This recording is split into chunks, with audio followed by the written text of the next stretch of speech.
Who controls the way that African Americans are delineated in the public? Who is saying that you have to be gangster, you know? Why is that?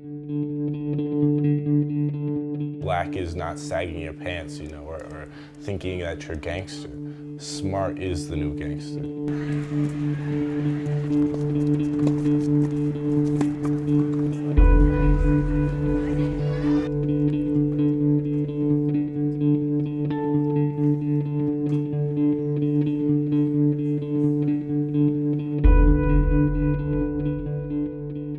I didn't really become active until around the last year. So, and then I was like, okay, immediate change, this is over. Like, I'm tired of feeling sorry for who I am. Yeah, you can argue with vocabulary.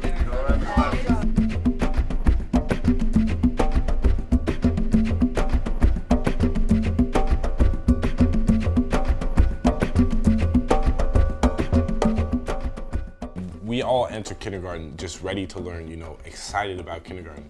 But you'll see that passion dies and we become extremely vociferous and just loud in class and just, you know, disruptive, as a lot of teachers like to call it. I mean, what's going to happen when you become juniors and seniors? And he said he started to recognize that he felt different, or that he was different, when he was pulled out of class for a resource to get extra help, even in first grade. And he said it made him feel more different than ever. And he saw other kids falling behind who were not living in Palo Alto, and I asked him why. I think the influence is socioeconomic. I think it's, you know, what house do you live in and where, and I think it does make a difference. But and it's we weren't that way in kindergarten. We've been pushed to the back of the class one too many times. We've been told that we're wrong so many times, and we've been failed as soon as we walk in the door. So we become ensnared in this trap. Well, I'm working with YCS, and we devised this program called Bridge, which is to get people from East Palo Alto and Palo Alto middle school students to start talking to each other in like a letter writing campaign. And the funny thing is that we have so many participants from East Palo Alto and maybe like 30 from Palo Alto. I mean, the number is just huge. It's just extremely different. So do you guys want to say a little bit about kind of, I said right off the bat, what's the biggest issue going on in your community and how can we do something about it? And they came up with this bridge project, which is really talking about the two diverse, very diverse communities. We all know the reason why we're sitting here is because it's not that simple. And Kevin was a huge influence in this, saying, you know, we're high school students and we are evidence of the divide. How can we break it down to students who are at a younger age and really try to get to the root of the problem? Okay. Let's start with that. I mean, that's really what I want to come away with, is seeing African Americans proud of who they are and succeeding at Palo Alto and at some point throughout the world. Juan, you going to Unity? All right. Unity is a club that addresses the diversity at Pali, and just a spot for people to feel welcome and talk about some of the things that they face here at Pali, being a minority, you know, and being in a predominantly white school. We're being taught that who we are is not good enough. How many Asian Americans have you seen who have changed their names just to fit in? Why is that? Why aren't they proud of who they're from? Why don't they rock their name? Have you guys ever been in a position where you feel like you've had to compromise your culture and your identity to fit in? So the topic for today is, are we free?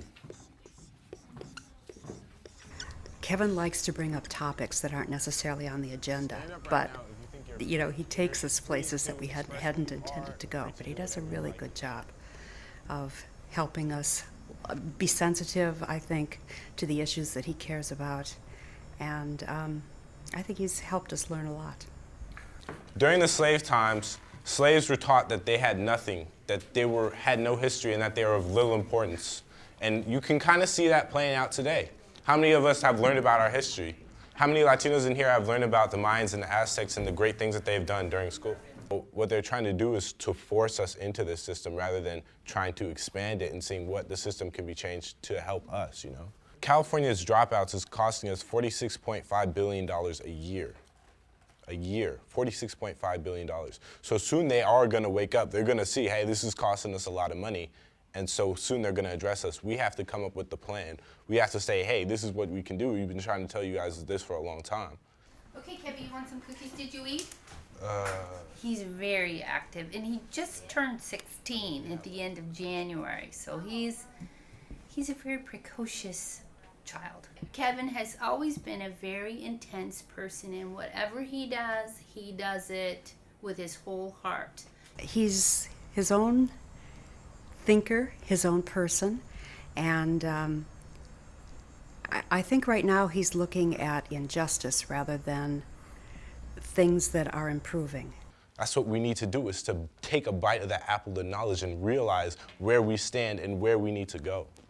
Barack Obama's great, but we can go so much farther, you know? And that's people everywhere. That's the queer community, that's the Latino community, that's the white community, that's the Jewish community, that's the black community. We can do so much better.